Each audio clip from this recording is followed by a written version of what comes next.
Hi everyone, आप सबको channel में स्वागत है। आज हम इस वीडियो में देख रहा है ये महाराष्ट्र राज्य का नंदुरबार जिला दड़गांव तालुका का बस स्टैंड वीडियो है। आप लोग इस वीडियो को पूरा देख लीजिएगा, लाइक कीजिए, शेयर कीजिए, सब्सक्राइब कीजिए। फिर मिलेंगे और एक नया वीडियो के साथ। Thank you for watching. Thank you so much.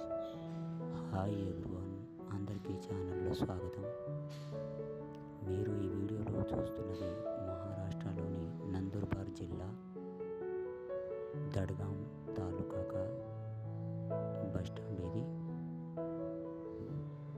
మీరు ఈ వీడియోను పూర్తిగా చూడండి, మీ ఛానల్ను లైక్ చేయండి, షేర్ చేయండి, సబ్స్క్రైబ్ చేయండి। మరిన్ని వీడియోలతో